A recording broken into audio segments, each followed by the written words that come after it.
प्रिय मित्रों, जय श्री कृष्ण।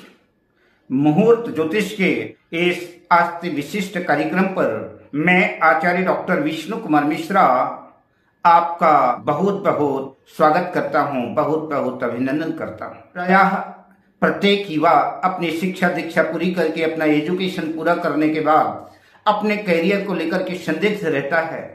कई लोगों के समझ में तो ये नहीं आता कि उन्हें अपना एजुकेशन पूरा करने के बाद उन्हें बिजनेस करना चाहिए या कि जॉब करना चाहिए, क्या उनके लिए उचित रहेगा। हालांकि इस विषय में तो मैं यही कहूंगा कि हर व्यक्ति हर कार्य के लिए बना भी नहीं है।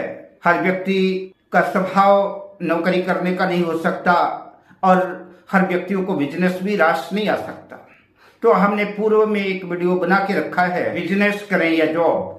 किंतु आज हम इस खास एपिसोड पर सरकारी गवर्नमेंट जॉब, सरकारी नौकरी के सहजतम सरलतम योगों की चर्चा करेंगे, जिससे आप आसानी से समझ सकेंगे। तो अगर आप सरकारी जॉब पे जाना चाहते हैं, सरकारी नौकरी करना चाहते हैं, तो यह खास वीडियो आपके लिए है।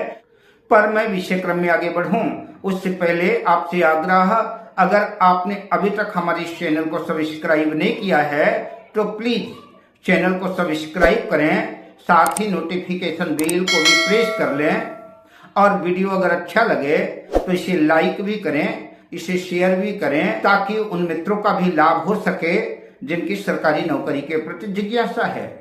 अगर आपकी जन्म कुंडली में केंद्र भाव में कहीं भी देवगुरु बृहस्पति अगर बलवान स्थिति में बैठे हैं, तो बलवान देवगुरु बृहस्पति अगर केंद्र भाव में बैठे हैं तो समझ के चलिए कि आपकी कुंडली के हजारों दोष तो देवगुरु बृहस्पति अकेले ही नष्ट कर देते हैं। ज्योतिष शास्त्रों का उद्घोष है, किम कुर्वन्ति ग्रह सर्वे यस्य केंद्रे बृहस्पति मत्त मानंग यूथानाम यस्य मर्दन्ति गजेंद्र।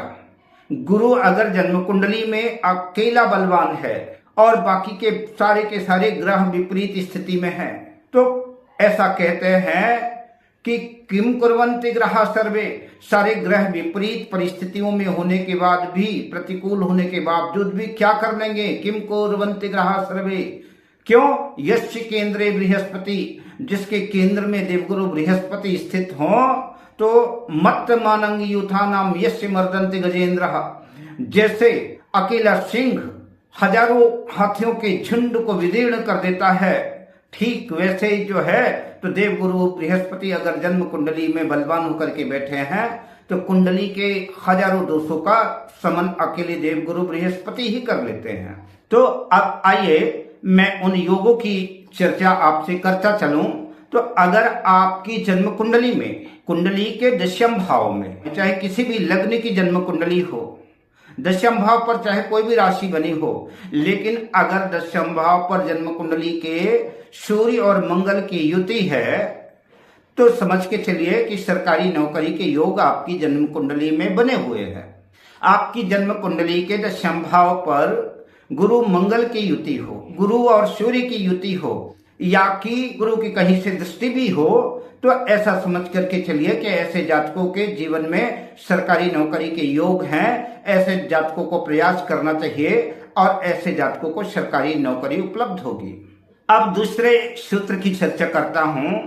आपकी जन्म कुंडली के केंद्र भाव में, जन्म कुंडली का यह पहला भाव, जन्म कुंडली का यह चौथा भाव, जन्म कुंडली का यह सप्तम भाव, जन्म कुंडली का यह दशम भाव, ये केंद्र भाव कहलाते हैं। इन चारों केंद्र भावों में कहीं भी अगर 1 नंबर लिखा हुआ है, मेष राशि बनी हुई है, या कि 5 नंबर लिखा हुआ है, सिंह राशि बनी हुई है, और मेष राशि में या सिंह राशि में अगर सूर्य स्थित है, तो यह समझ के चलिए कि आपकी जन्म कुंडली में सरकारी नौकरी के योग हैं।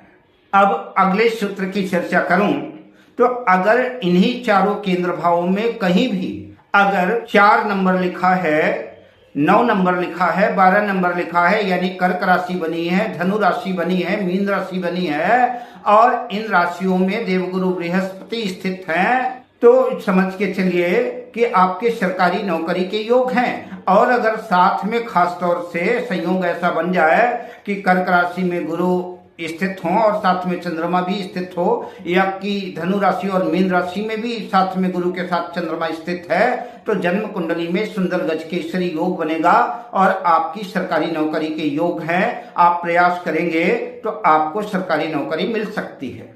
अगले सूत्र की चर्चा करें तो आपकी जन्म कुंडली के इन्हीं चारों केंद्र भाव में कहीं भी 1 नंबर लिखा है, 8 नंबर लिखा है, 10 नंबर लिखा है, यानी मेष राशि बनी है, वृश्चिक राशि बनी है, मकर राशि बनी है, और इन राशियों में अगर मंगल स्थित है तो यह समझ के चलिए कि आपके सरकारी नौकरी के योग बन सकते हैं। आप मेहनत करेंगे, आप प्रयास करेंगे तो सरकारी नौकरी के योग आपकी जन्म कुंडली में बनेंगे और आपको सरकारी नौकरी प्राप्त होगी। किंतु मैंने जिन ग्रहों की चर्चा आपसे की है उन ग्रहों की अपनी डिग्री होनी चाहिए, उन ग्रहों का अपना बल भी होना चाहिए। 0 अंश से 5 अंश और 25 अंश से 30 अंश के बीच ना हो तो ज़्यादा बेहतर है।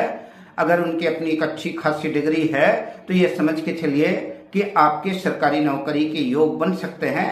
आप प्रयास करेंगे तो आपको सरकारी नौकरी प्राप्त होगी। अब मैं आपसे लेता हूँ विदा शुभकामनाओं के साथ। जय श्री कृष्ण।